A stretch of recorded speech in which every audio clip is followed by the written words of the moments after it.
Welcome back to Pitso on SABC Lehae. Good news is Bafana Bafana beat the top-ranked nation in Africa, Morocco, by 2-0 at the Stade Laurent Pokou in the 2023 African Cup of Nations last night.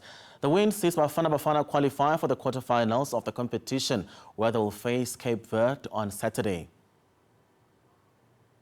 Defending the goal to the right-hand side. Then a powerful shot, testing Bonu from Tebogo Mokoena. Mokoena to deliver.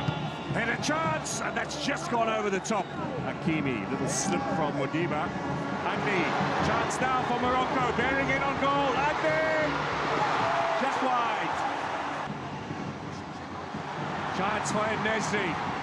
Bearing down, he's going to shoot, and he puts it wide of Williams' goal. That was Amala. As we go to the break here, still goalless at San Pedro. Morocco 0, South Africa 0. Unani driving the side forward now. Little ball in for Nesri. Cuts back. Unani's got a chance here. Goes for goal. Puts it over the top. Now straight through. Little touch in from Sitoli. Makopa looks offside. It's in the back of the net. Flag stays down. The goal is given. Makopa with the opener for South Africa.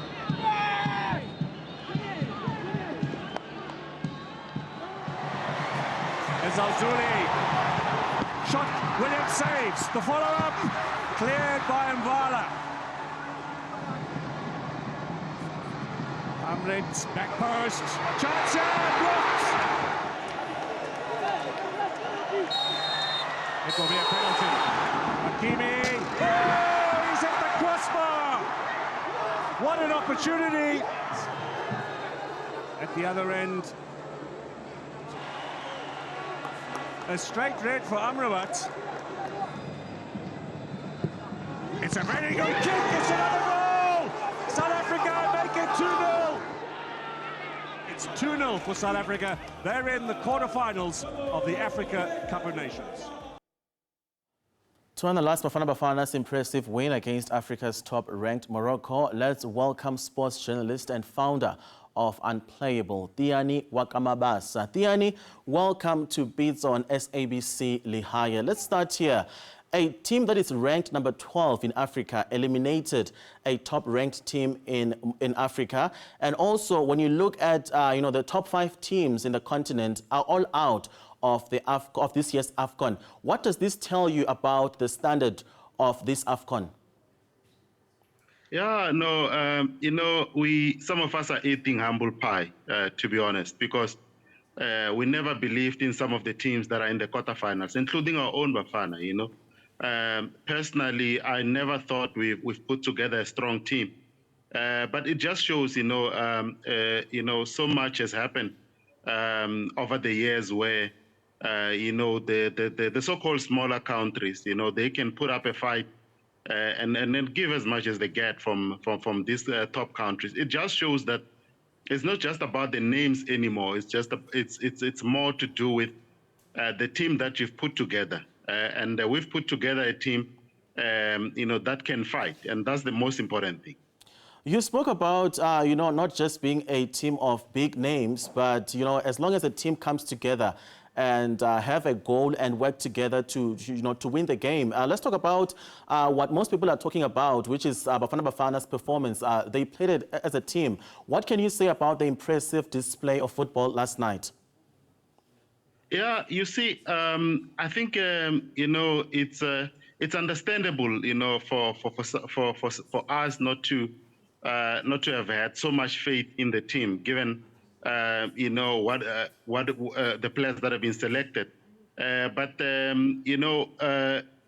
maybe some of the things that we didn't really look at, it's coming through now. For example, the fact that Hugo Bruce has some experience in the AFCON, it just shows that maybe we ignored that part. He won the AFCON with Cameroon, and he knows exactly what to do in terms of getting the results. But also, credit to the players, because it shows that we have players who have thick skin. We've criticized them so much, but they still, up there, fighting for the country, which is a very, very good thing. It just shows we have a team of characters, a team of fighters, which is the most important thing, rather than have star players. The playing fields are leveled now in a sense that, it's not about having Sadio Mane in your team.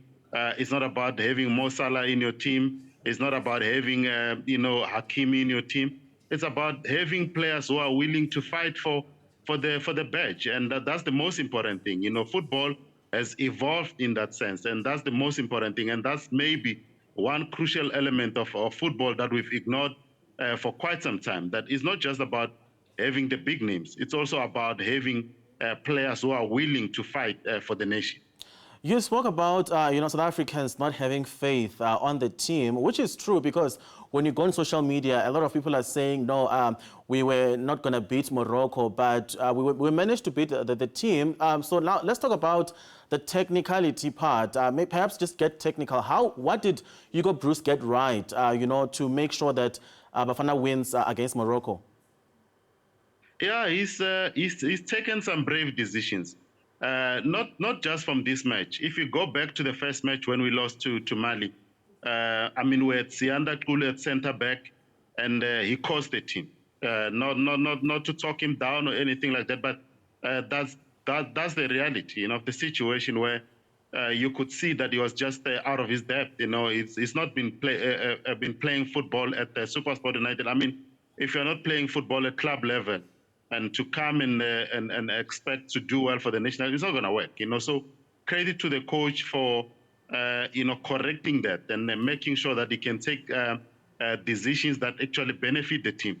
And coming into this game, what he did was he realized that it's not going to be easy to match up to these guys, but from a tactical point of view, frustrate them for as long as possible. And that's what we did. We absorbed the pressure for quite some time. And I could see the comments coming through on social media saying that, the team is, Hugo Broos is going it about the wrong way because it looks like he's told them to defend from the word go, and no one understood that approach until, it got to 30 minutes, 40 minutes, where you can see that the confidence within our team is actually building.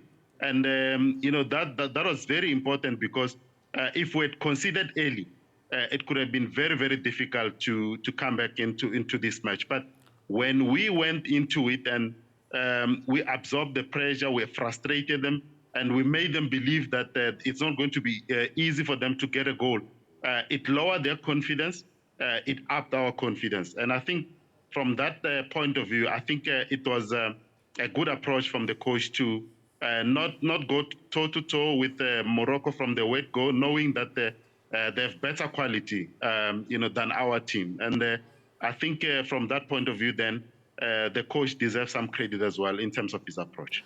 Theani, there were a lot of doubts on Evidence Makgopa ahead of the AFCON 2023. A lot of people thought he wouldn't, deliver. But last night he scored a goal, and clearly Hugo Broos believes in him, so he obviously motivated him to do well. What do you make of his performance last night?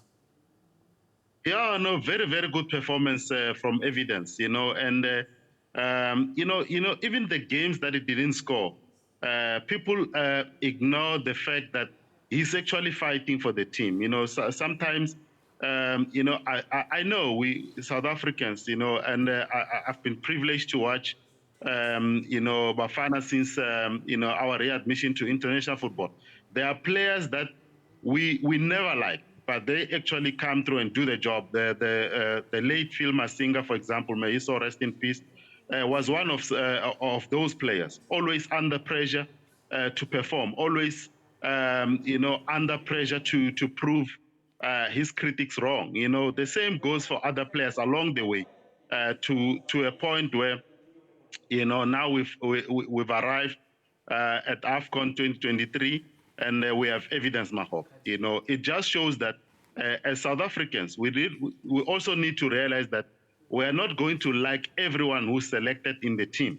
But for us is to actually support the team, regardless of who's actually in the team, because if it's Hugo Broos, he's going to have Evidence Makgopa. If it's another coach, he's going to have another player who you don't like, and we've seen this kind of situation play itself out, with other players in the past as well. Maybe from our understanding of football as well is that we should realize that, the coach has players that he believes will do the job for the team. And for us, is to support the team. Theani Mabasa, thank you so much for your time. Enjoy the rest of your day. Thank you very much. That was Theani Wakamabasa, a sports journalist and founder of Unplayable, talking to us about, of course, the win of Bafana Bafana, now progressing to the last 8 of the AFCON 2023.